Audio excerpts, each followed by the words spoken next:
Enforced disappearances remain a glaring reality across regions in the world. It is often used as a tool to suppress dissenting voices amongst repressive and non-repressive states, in countries in times of peace and in conflict situations. The act crosses boundaries of time and geography, and leaves families of victims in a state of suspended grief, with their pain spanning across their lifetime, and passed on to their next kin and generation. The United Nations Working Group on Enforced or Involuntary Disappearances, in their report for the year 2012, states that there are 53,986 cases reported from around the world since the structure was formed. The UN Working Group reports that there are 42,889 cases in 84 states that are still under active consideration. However, these numbers reflect cases that are reported to the working group. The realities at the ground level are more dismal than the numbers reported.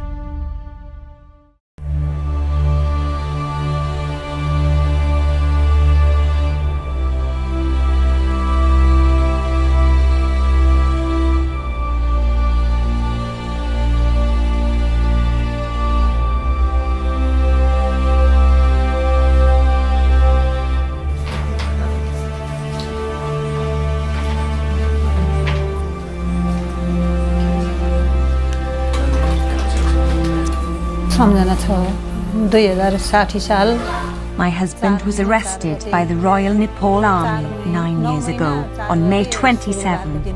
At the time, he was running a small grocery and clothing store in Kathmandu. In the afternoon, I received a phone call from my sister-in-law. She told me that 3 soldiers had come and arrested my husband. My husband had no affiliation to any political parties. After coming to Kathmandu, I discovered that my husband was being held at the Corny barracks. Then my husband was moved to another barracks, and I heard no more news of him. At that time I was 10 years old, and I was in my village. I was in my village with my mother at that time. We heard the news of my father disappeared. After the day, as 4th, he was disappeared, and we got that news on 5th. I feel very bad. He is not around us.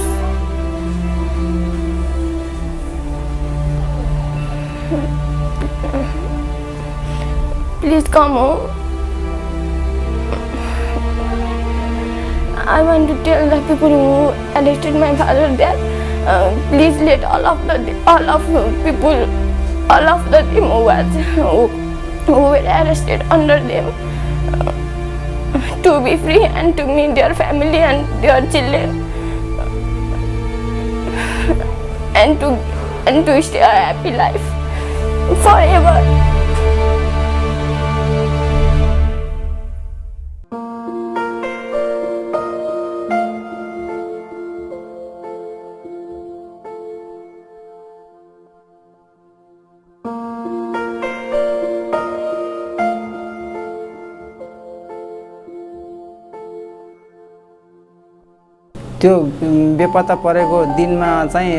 At that time, a Maoist activist was killed, and Goma, my wife, was suspected to have knowledge about it.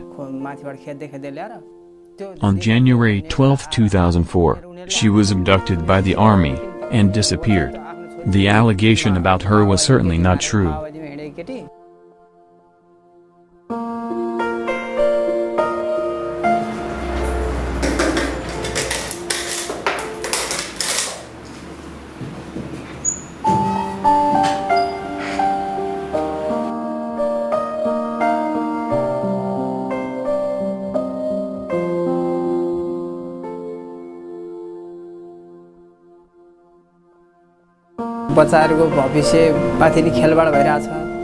The family is greatly affected, since the children lost their mother, and I have lost my wife.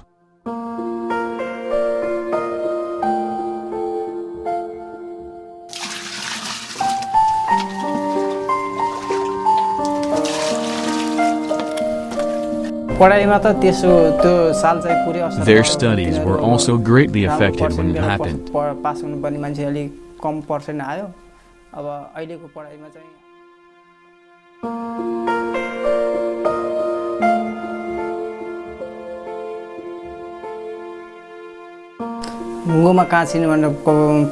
I seek help from human rights organizations, and attend public hearings with the Maoist activists, and ask them the whereabouts of my wife. At first, I was threatened by the Maoists, and told me that like your wife, you will also be killed. I was not afraid of them, and told them that if you want to kill me, then kill me, just do it in front of the public. I have tried filing cases before the police, but every time I take legal steps with regards to the whereabouts of my wife, they deny to register my complaints. And together with the Advocacy Forum, we are planning to bring the case to the Supreme Court.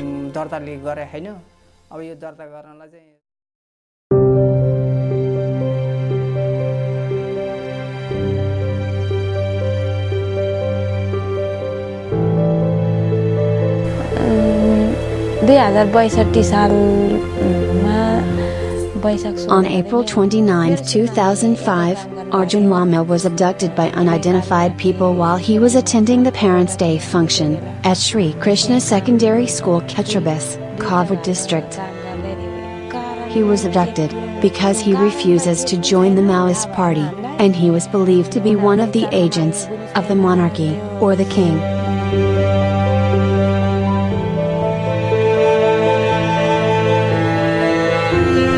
I can't understand my feelings at that time. When I lost my husband, my youngest daughter was still at the 2nd grade in school.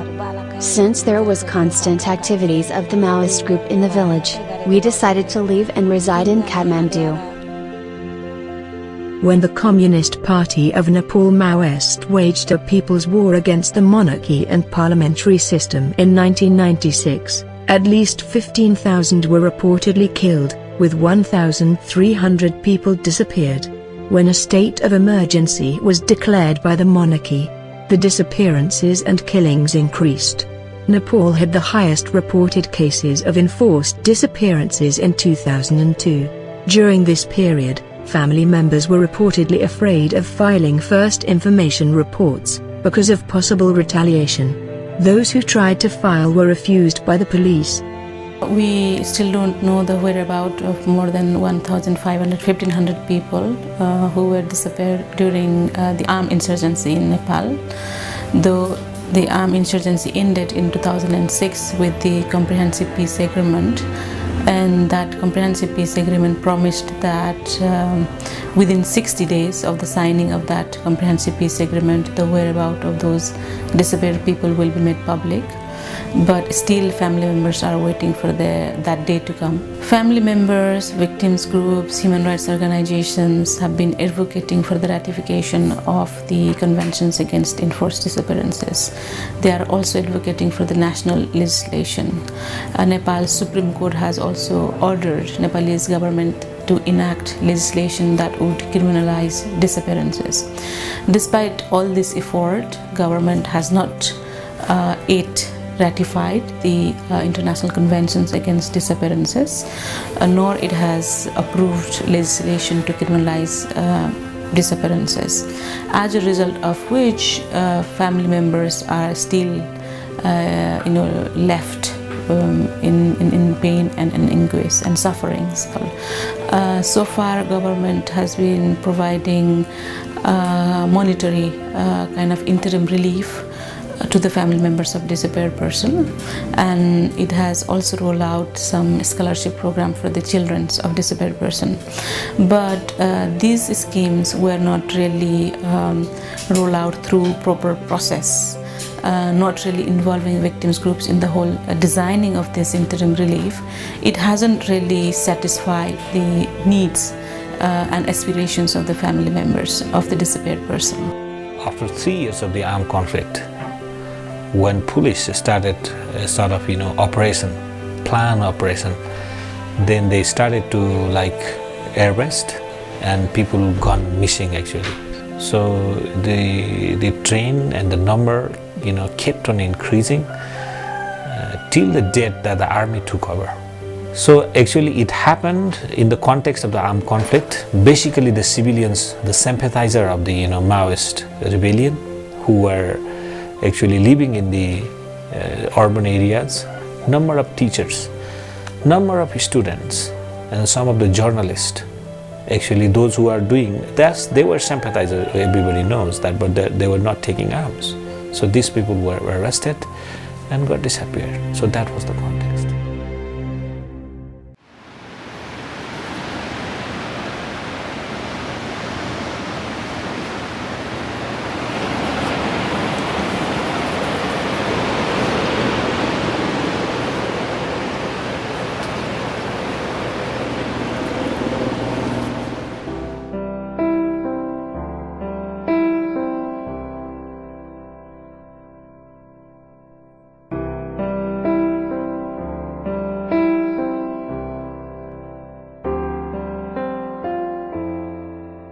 On 5th of April 1999, my husband disappeared from Malbara, and to this day, we have still not found his remains. For our family, we feel we have lost a father, and a husband who loved us. We feel frustrated, and sometimes it is difficult to accept that this has happened. But in the end, we believe that in order for our nation to stand on its own 2 feet, it requires the contribution of all its people. Timor-Leste suffered in the invasion of Indonesia from 1975 to 1999, wherein an estimate of 186,000 people were killed or disappeared by the Indonesian military. Reports of 4,500 children from ages 8 or 14 disappeared by the Indonesian military under a labor support operation known as Tanagabantuan Operasi. Most of the whereabouts of these children remain unknown to this day. Now we have our independence. The issue of disappeared persons and disappearances in Timor-Leste has not yet arisen as a human rights problem. However, those cases which do exist today in Timor-Leste are cases which arose under the Indonesian military occupation. We all know that the war in Timor-Leste was long and involved an external power. The Indonesian military, exercising their power to commit human rights violations in Timor-Leste, including deliberate killings, torture, and especially, that the whereabouts of a large portion of the populace still remain unknown. The cabinet of the President of the Republic has called attention to and given its support for all parties to cooperate with the state of Timor-Leste, the state of Indonesia, and also those states that were mentioned in the recommendations of CAVR, ensure that those persons still missing as a result of the war are identified and returned to Timor-Leste and to their families. It is true that in 2009, the Human Rights Ombudsman of Timor-Leste, with its partner organization, Komnas HAM Indonesia, signed a Memorandum of Understanding. The objective of signing this memorandum is to focus on areas where we can work together. Firstly, to work together on the issue of disappearances and disappeared person, and, secondly, to work together on building our human resource capacity. To link this to the issue of missing persons, I want to say that before this thinking appeared in the memorandum, we were talking about the issue of missing persons, and its inclusion came at the initiative of both the Human Rights Ombudsman and Komnas HAM Indonesia.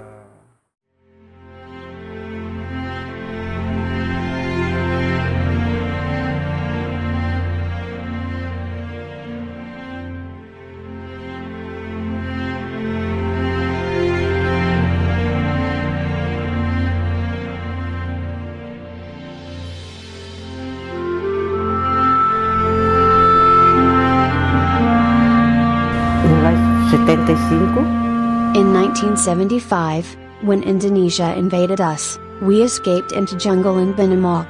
But eventually the Indonesian soldiers encircled us, and captured me and my children, but my husband escaped into the jungle. The soldiers transported us to the Bikara church, where we were kept under the control of the soldiers. In 1979, the soldiers managed to capture my husband, and brought him to the city. I was able to see him before the soldiers took him for sentencing in Santa Iho, Dili. A week later, the soldiers brought him back to me again. But the following week, the village chief of Santa Cruz summoned him again, and he never came back. The last time I saw my elder brother was on 9th of June, 1980 at 6 p.m. We'd made these plans, and then separated from each other in Vila Verde, Dili.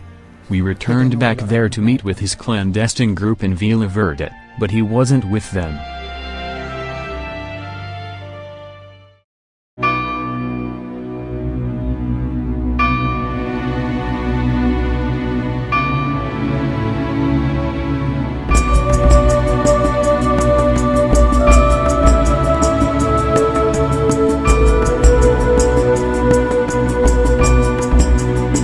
From the Marcos dictatorship in the 70s, to the present administration of Benigno Aquino III, a total of 2,214 cases of enforced disappearances were reported. The highest number of enforced disappearance cases in the Philippines was caused by the martial law imposed by the Marcos regime, with 878 cases documented. Surprisingly, the disappearance continued onto the presidency of Corazon Aquino, with cases reaching as high as the Marcos years with 825. The numbers dropped down and rose yet again during Arroyo years, where 339 cases were reported.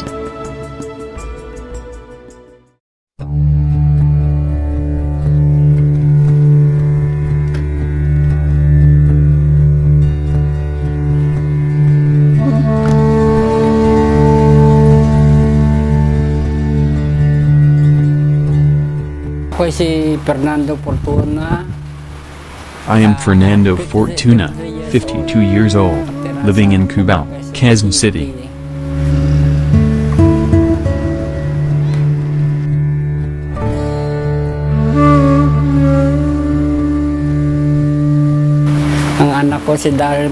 My son, Daryl, was studying in PUP.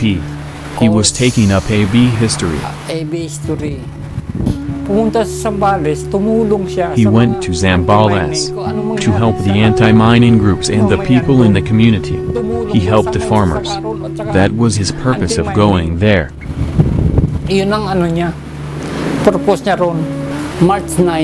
March 9th, 8th in the evening, several residents in the community told us that there was a military operation to capture them.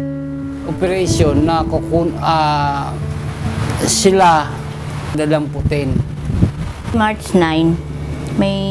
9th, someone from Find came to our house, informing us that Daryl was missing. We went to the house referred to us. We went directly to the house where Daryl was abducted.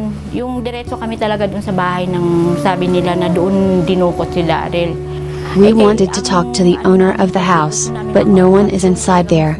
Nobody in the house wanted to talk to us. Even the neighbors didn't want to talk to us, because they were also afraid. We actually know all the details, that the military abducted him.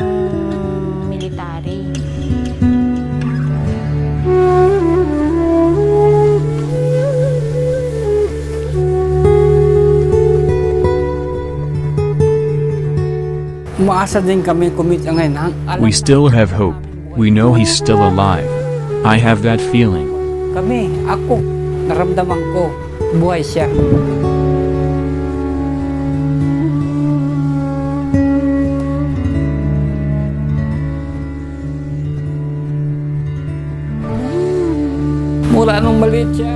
When Daryl was still young, in elementary and in high school, he was always the class president. When he went to PUP, then it happened. Of course, it was really painful to us. Any parents will understand.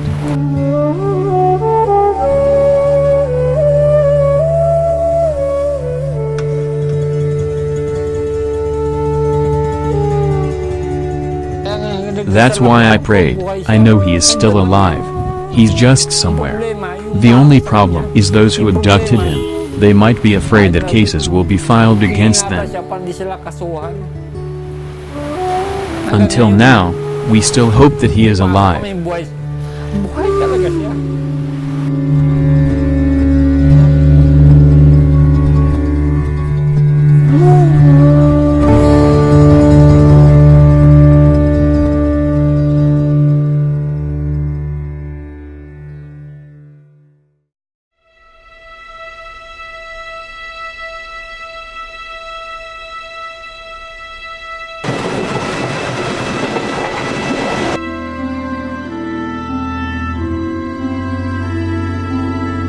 In Indonesia, the earliest known cases of enforced disappearances can be traced back to 1965 during the turn of the regime from Sukarno to Suharto. However, due to the intense suppression at the time, the total number of cases remain vague and unreported. Throughout Indonesia's history, there were 4 major periods where disappearances happened.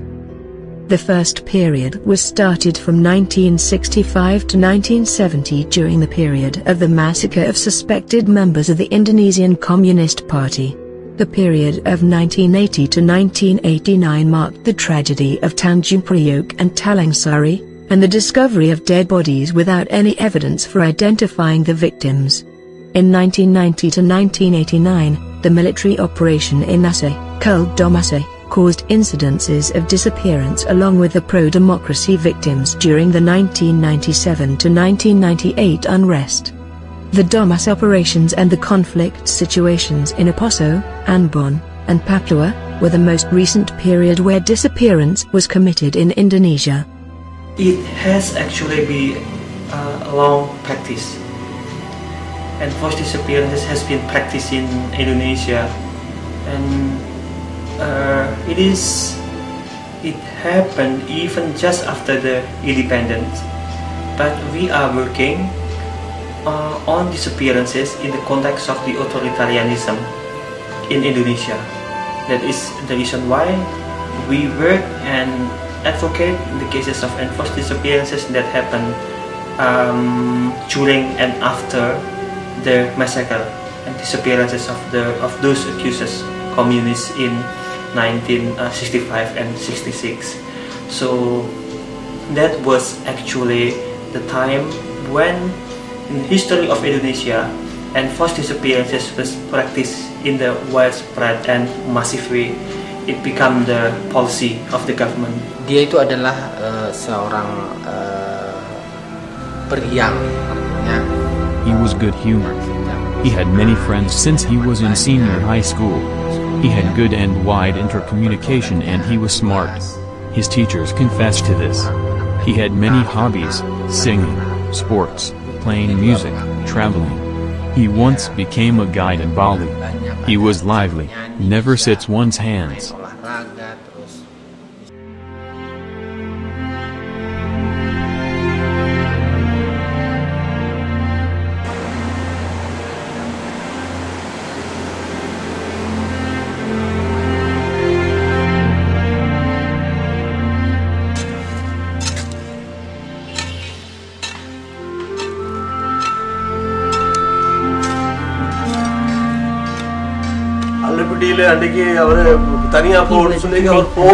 Why did he go to the people? It's because he wanted to be with the people until the last moment. He was asked to go, but he did not go. He stayed with the people. Why did he do that? It's because of his commitment. That is also why the people of Lipadi also cannot forget him.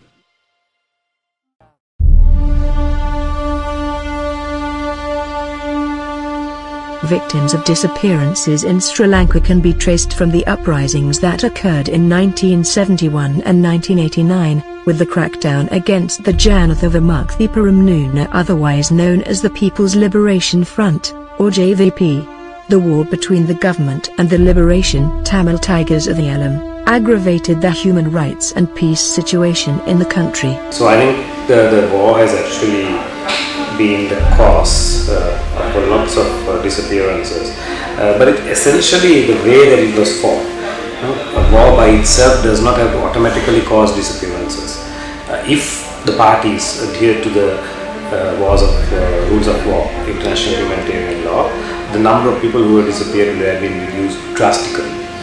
For example, if those who surrendered, there was a list and it was registered and there was international monitoring or independent local monitoring, those people would not be among the disappeared, rather they would be in the list of official arrests and in official detention facilities where the family members can go and visit them, lawyers can defend them, and so forth.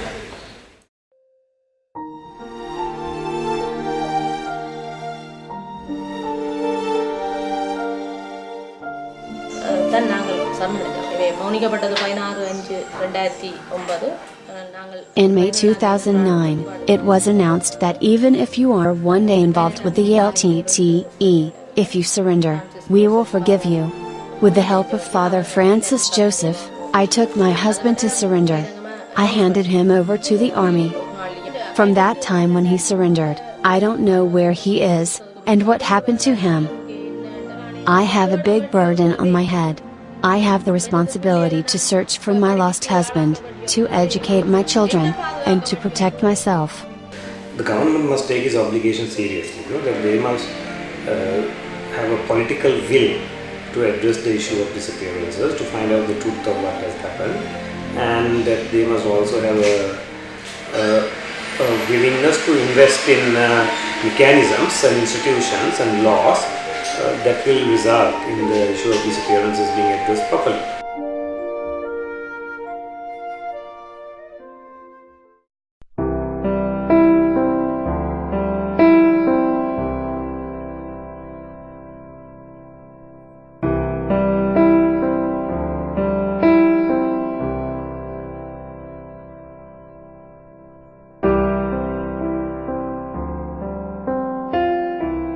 In Thailand, the crackdown on pro-democracy student movement by the military junta in October 1976 caused the death and hundreds of disappearance without official accounted. And later, the military-backed-up government formed by military coup in February 1991 ordered the crackdown of peaceful demonstration, which was called for a democratization and democratic governance in May 1992. The brutal massacre between 17th to 21st of May 1992 claimed hundreds of lives and a large number of disappearances.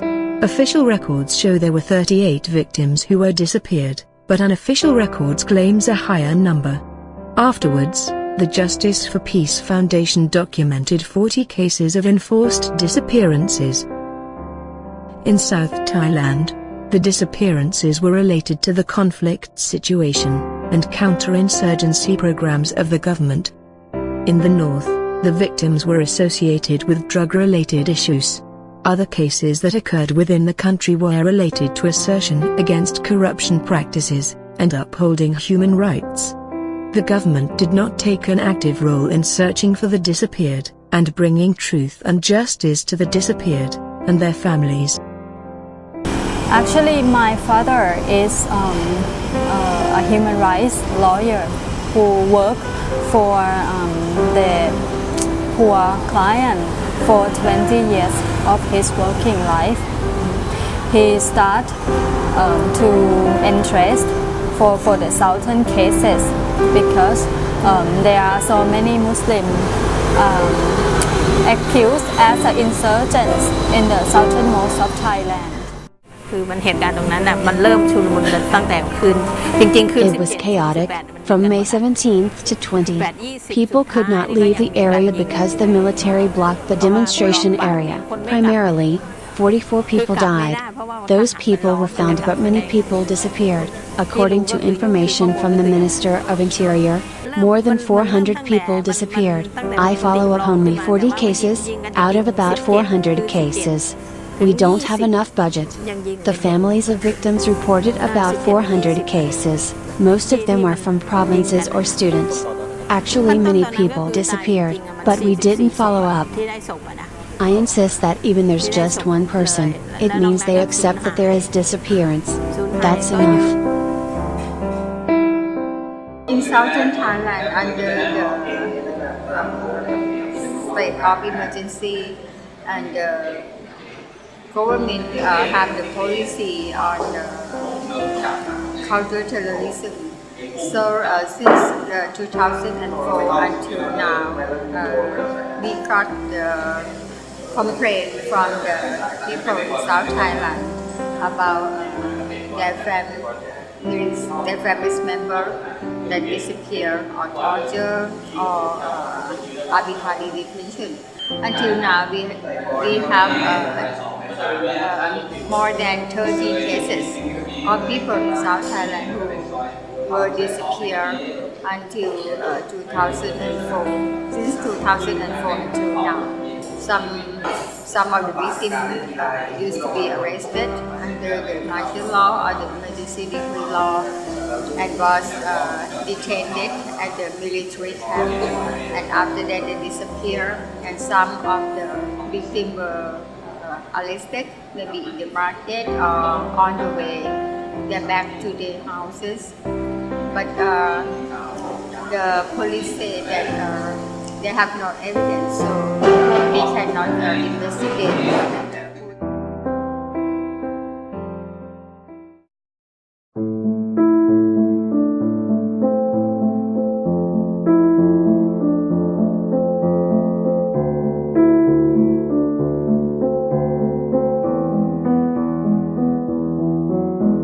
Since 1947, when India got liberated from the British regime, India was divided into India and Pakistan, and Kashmir was one of the princely states which was given the decision to decide whether it wants to be part of Pakistan or part of India. But there was armed conflict, there was wars between India and Pakistan. Since 1947, India and Pakistan has fought 3 wars. They have become nuclear powers. There is militarization. In Kashmir, there was no resolution. Kashmir became an undecisive issue for which UN has also intervened, and there were 18 UN resolutions. For what happened was that there were all kinds of human rights violations, massacres, rapes, there was arson, there was enforced disappearances, there was extrajudicial executions, torture is very widespread there. In last 23 years in Jammu and Kashmir, there has been more than 8,000 people who have disappeared in Jammu and Kashmir. The disappearances in the Indian-administered Jammu and Kashmir was occurring amidst the dismal human rights situation in the valley.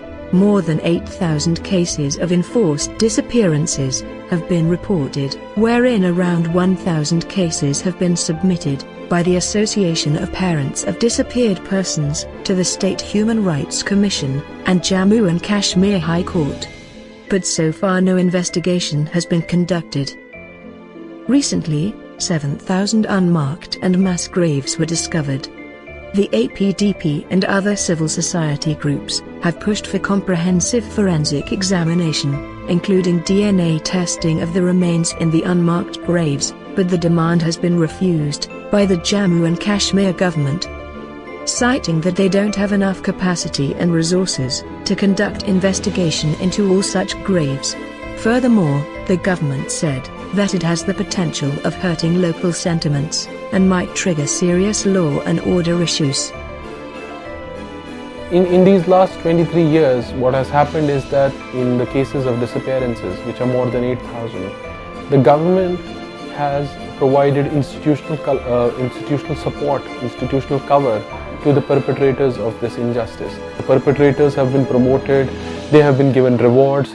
India is amongst those very few countries in the world which has a reward system, a monetary reward system for extrajudicial killings.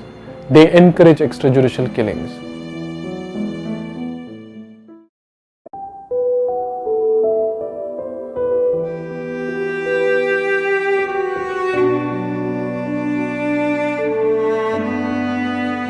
Meanwhile, in South Korea, an estimate of 3,835 South Korean citizens were reportedly abducted and taken to North Korea after the 1953 ceasefire. Within a year of their disappearance, most of the victims were sent back, with 517 victims remaining in the Democratic People's Republic of Korea. Among the cases that the Citizens Alliance for North Korean Human Rights campaigns for, is the incident where 51 passengers of a Korean air flight from Gangneung was hijacked by a North Korean spy on December 11, 1969. December 11th, 1969, 12:25 p.m. A Korean air flight left the city of Gangneung with 51 passengers. Within 10 minutes of takeoff, the plane was hijacked by a North Korean spy.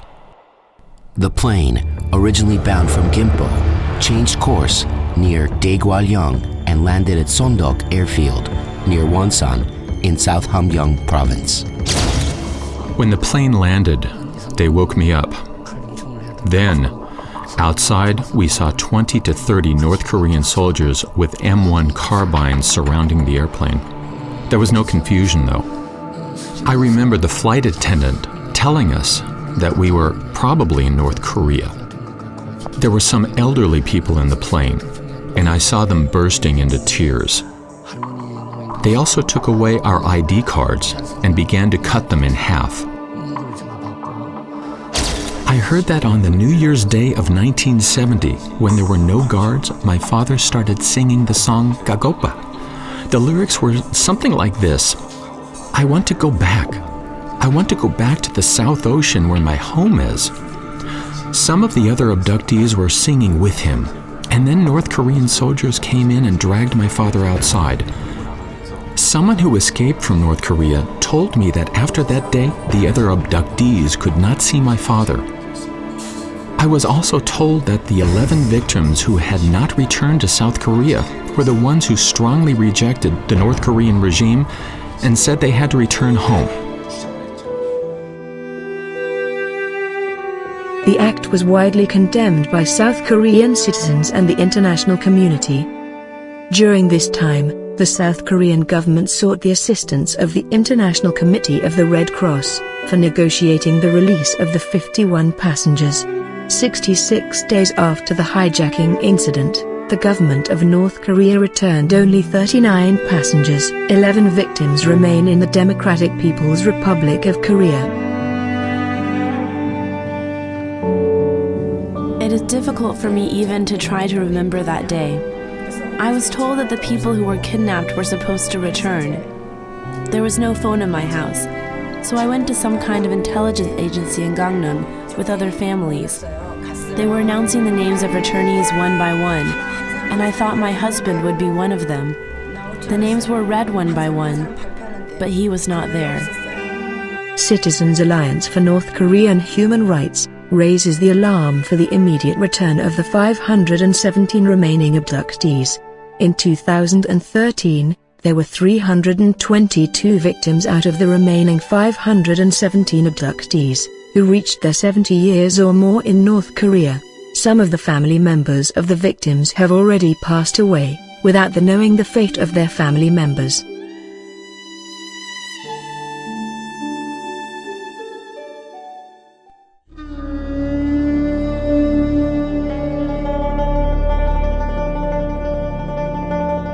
In Bangladesh, the practice of disappearances is not a new phenomenon. During the Liberation War in 1971, various intellectuals have been disappeared without trace. After the war, disappearances have carried on to the post-liberation periods and across regimes. The highest number of suspected perpetrators was traced to the Rapid Action Battalion and the Police Detective Branch.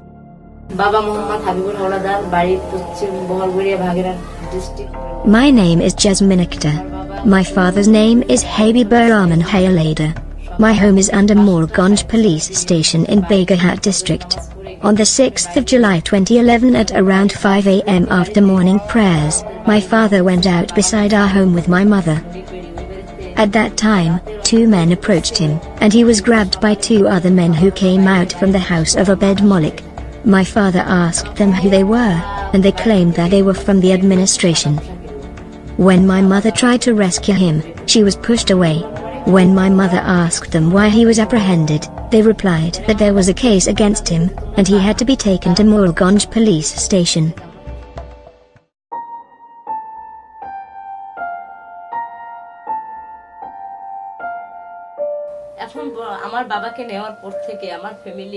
Life doesn't stop. Shamim is not here, but his responsibility has to be fulfilled by someone. Taking my son to school, maintaining the family, and my job has to be done. We live in a rented flat and I have to work. I can say that I am alive. The day before my father was arrested, he was wearing this sarong cloth. I can still smell him. I believe that he is still alive. I brought it with me so that he is still close to me. I don't give it to anyone and expect that he will return.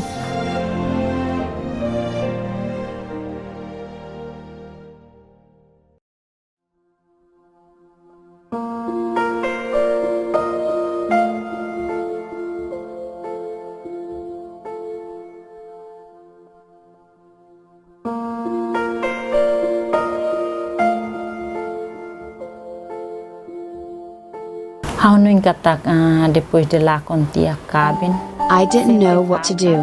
How will I take care of my children? Until now, we don't know if he is dead, or he is just missing. Sometimes my children ask if their father is dead. Maybe they would just think that their father is just working somewhere. This is still a big question for me and to my children.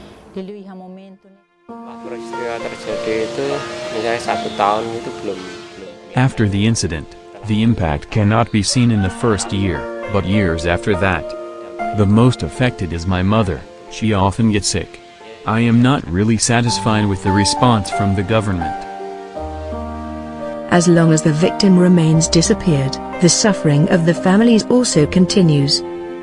The families are challenged to face economic hardships while continuously struggling against the psychological effects of the disappearance.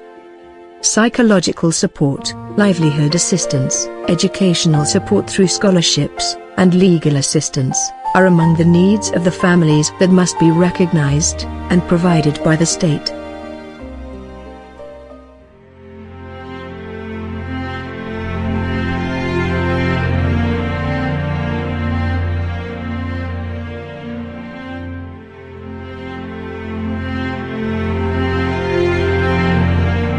Without information about the fate of the victims, the family's pain lingers. Every family is faced with the challenge to find strength to continue their efforts in uncovering the truth. Case of my father is still be in the court, and there is no no progress and no effect by signing of the convention. After the signing of the convention by the government, we trying to lobby and following and monitoring them to do something with the law. So it's we trying to do a lot to encourage the government to for the at least the government should criminalizing the enforced disappearance in Thailand. From victims to human rights defenders. This is what we want exactly to happen to the families of the disappeared. From being mere victims to protecting their own rights and to protecting other people's rights. There is no useless pain. So although it is difficult, it is painful in this struggle because of the denial, ignorance of the government, but we will we will obtain justice.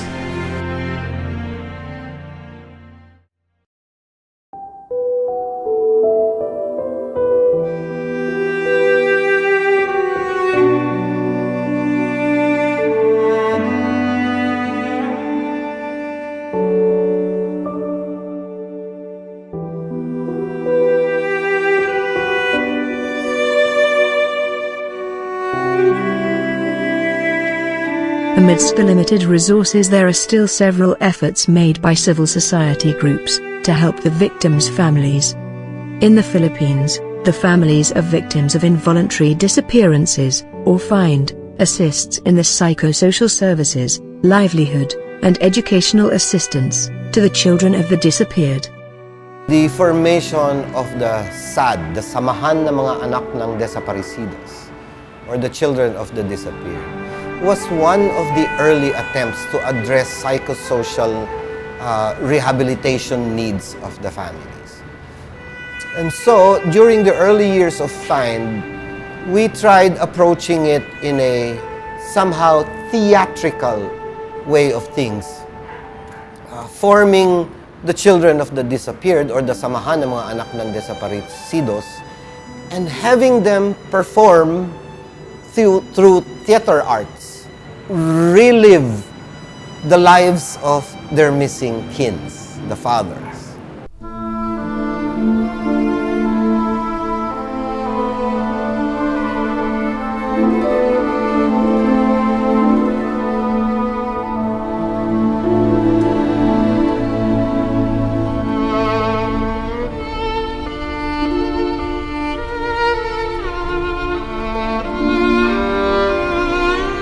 Ano kasi tatay ko bus driver ng G-Liner.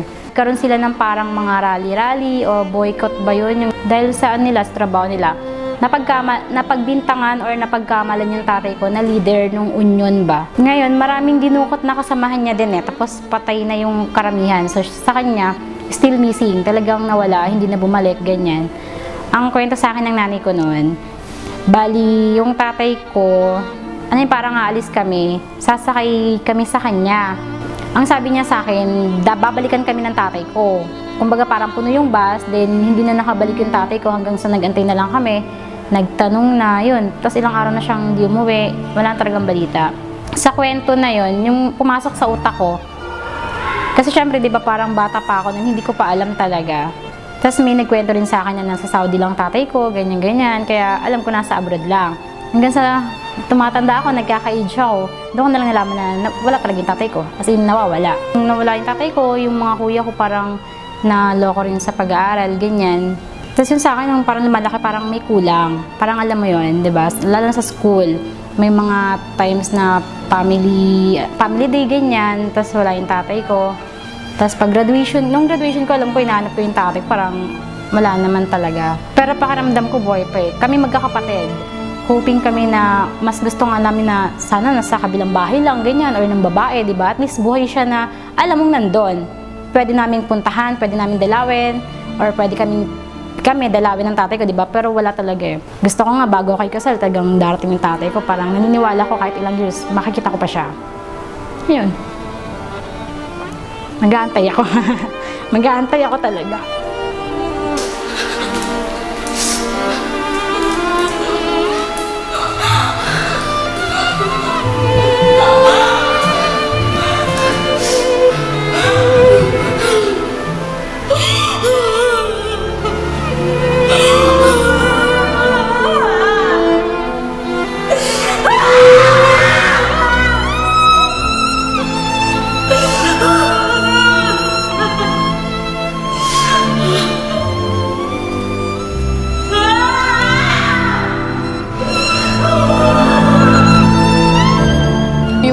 Bago nawala yung tatay ko, nasa tiyempa ako ng nanay ko yun eh. Yung dati kasi bata ako, parang hindi pa ako nagtatanong na bakit wala akong tatay. Tapos parang na-realize ko yung high school na ako, parang ano kaya nangyari sa tatay ko. Tapos yun nakakwento sa akin ng lolo ko na dinukot daw siya. Tapos tinatanong ko na buhay na ba ako yun? Hindi pa daw ako. Buhay, nasa tiyempa ka pa ng nanay mo yun. Yung nawala yung tatay mo, alam mo ba, sabi niya napakasipag daw ng tatay mo. Kung di daw yun namatay, baka hindi ganito yung buhay ninyo. Ang sabi lang sa akin na naglalakad lang daw po siya nang dinukot daw na sinakay sa van. Naghahanap daw siya ng trabaho yun. Pero sa akin talaga napakahirap. Yung parang kahit hindi ko siya nakita, parang kulang. Yung ang hirap sa akin, nanay mo pa nag-abroad. Ayun, parang inaasar na ako sa school na bakit wala daw akong tatay. Ano siya sabi? Sabi ko, wala eh. Nawala. Yung parang tanong ko parang nawala. Saan nawala tayo mo? Hindi ko nga alam eh. Sabi daw dinukot eh. Tapos yung mga kaibigan ko parang nagtatawanan pa. Yung graduate ako ng 4th year, ako lang mag-isa. Nang college ako din mag-isa. Ako lang kumuha. Yung diploma ko, ako lang talaga graduate. Wala akong kasama, college, pati ng high school, ako lang talaga mag-isa. Uwi ako, parang baliwala lang yung araw na yun. Parang pumasok ko lang ng high school na tapos yung gano'n na, tapos pahinga na uli. Yun lang.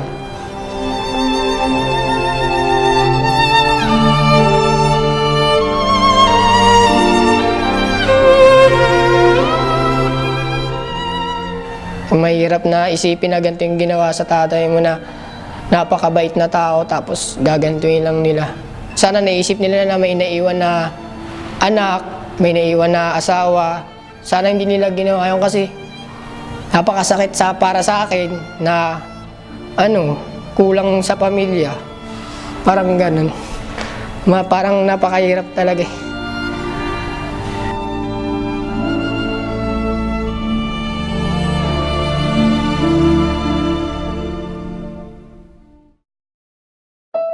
Nepal, through the Center for Mental Health and Counseling, assists families of victims during the war period in handling trauma. Families are encouraged to express their feelings, search for the meaning in the disappearances, and also participate in rituals to offer their farewells when the victim is found dead. In Thailand, there is no reparation program that will address the needs of the families, such as psychosocial support, but through consistent efforts, the Justice for Peace Foundation in Thailand initiated rehabilitation trainings, investigation, and advocacy on enforced disappearances. Indonesian organizations also offer psychosocial support to victims of human rights violations. ICOI, or the Association of the Families of the Disappeared, works on community-based psychosocial assistance.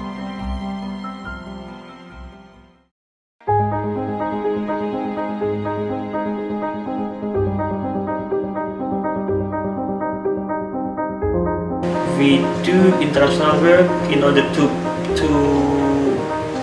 provide the boomerang effect to us, meaning that our objective and also the target is a change of policy in the national level. But to do that, sometimes we have to throw our boomerang abroad to the international community so that there will be feedback from the international community. We have to realize that this struggle is a long struggle. The Philippine government enacted the first anti-enforced disappearance law in Asia. It was approved and signed by the President on the 21st of December 2012. It is called the Anti-Enforced Disappearance Act of 2012. Its implementing rules and regulations were promulgated on the 12th of February 2013. So it's now in the process of being implemented. It is also an important instrument to ensure prevention, and it can guarantee non-repetition and take into consideration the 16 years of efforts of lobbying and campaigning for the law by families of the disappeared and civil society organizations in the country. It is a moral victory on the part of the families and the whole human rights community in the country. The Philippine experience is very important in terms of giving inspiration to governments of other countries of Asia in doing the same. This is especially true because Asia is a continent that submitted to the UN Working Group on Enforced or Involuntary Disappearances the highest number of cases of enforced disappearances. Therefore, domestic laws that criminalize enforced disappearance are very important instrument in the combat against impunity and in the prevention of the crime of enforced disappearance. This international instrument is a product of 30 years of struggle of Latin American organizations, when in 1981 it was considered as their project when they formed their federation called the FEDIFAM, or the Latin American Federation of Associations of Relatives of Disappeared Detainees. So it is a moral victory for them and a political victory for them that after 30 years, the international community, the United Nations, have recognized this as a global phenomenon that necessitates a global response. I think there is no other choice but for the government, Indonesian government or any other government to fulfill this obligation to protect the people's right, to fulfill the rights of the victim to truth, justice, and reparation. For the families of the disappeared, I want to say that the struggle is long and the enemies, the perpetrators, are in power. So it's very important for the families of the disappeared to be themselves empowered. It is very important for them to unite because in the strength of solidarity, they overcome many difficulties, and it's important for them to knock doors of government agencies, to continue struggling. There are small victories and there are also grand victories, like for example the convention itself is a big victory for families of the disappeared all over the world. The message is, keep the spirit. We keep the spirit, because we have learned from other families, who are still waiting, until they get old. The disappeared people are our people. We have other people that have ways to find them than others. So we have to fight. This is the only way to defend, and seek justice for the victims. The government may seem powerful, but we should not stop. To find justice, we must work hard.